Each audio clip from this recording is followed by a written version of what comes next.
কাপড় নিয়ে যারা বিজনেস করে তারা অবশ্যই জানেন যে কাপড়ের কোয়ালিটির উপর কতটা গুরুত্ব দিতে হয়।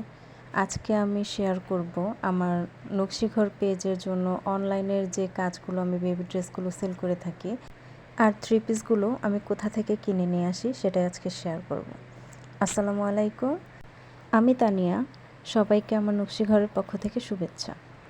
অনেকেই হয়তো জানেন আমার ছোট্ট একটা পেজ রয়েছে নকশিঘর বাই তানিয়া নামে। তো সেই পেজে আমি বাচ্চাদের হাতের কাজের বেবি ড্রেসগুলো সেল করে থাকি।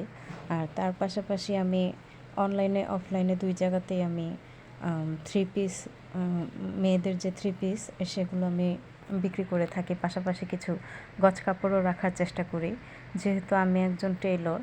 তো অনেকেই আমার কাছে কাপড় বানাতে নিয়ে আসেন, তো অনেকেই আবার জিজ্ঞেস করেন আমার কাছে কাপড় আছে কিনা বা থ্রি পিস আছে কিনা। তো সেই ক্ষেত্রে আমার কিছু কিছু পরিমাণে আর কি রাখা। তো সেই কাপড়গুলো কেনার জন্যই আমি চলে যাই ইসলামপুর পাইকারি মার্কেটে। তো বিশাল বড় পাইকারি মার্কেট, দেখতেই পাচ্ছেন আপনারা। গজ কাপড়ের অঢেল সমারোহ, বিভিন্ন ধরনের, বিভিন্ন ক্যাটাগরি, বিভিন্ন দামের, বিভিন্ন কোয়ালিটির গজ কাপড়, প্রিন্টের কাপড়, এক কালারের কাপড়, বেডশিট, মশারি, পর্দা, কি নেই সেখানে সব কিছু এখানে পাওয়া যায়।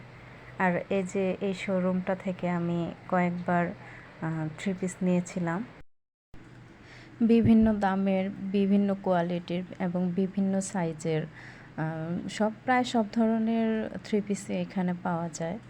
তো এর পাশাপাশি আমাদের টেইলরের যেটা প্রয়োজন হয়, সুতা, বোতাম, আরও অনেক কিছু, লেস, ইলাস্টিক, অনেক কিছুই প্রয়োজন হয়। তো এই জিনিসগুলো আমি আবার কিনে থাকি আমার কাছাকাছি বাজার যেটা আছে টঙ্গী বাজার, ওইখান থেকে আমি কিনে থাকি। তো সেখানের কিছু ক্লিপ আপনাদের সাথে আমি শেয়ার করলাম।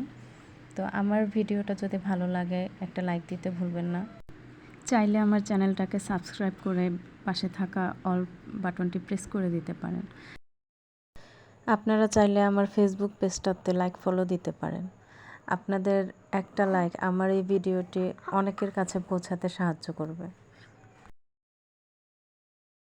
আমার টেইলরিংয়ের প্রয়োজনীয় সব কিছুই আমি এই দোকান থেকে কিনে নিই।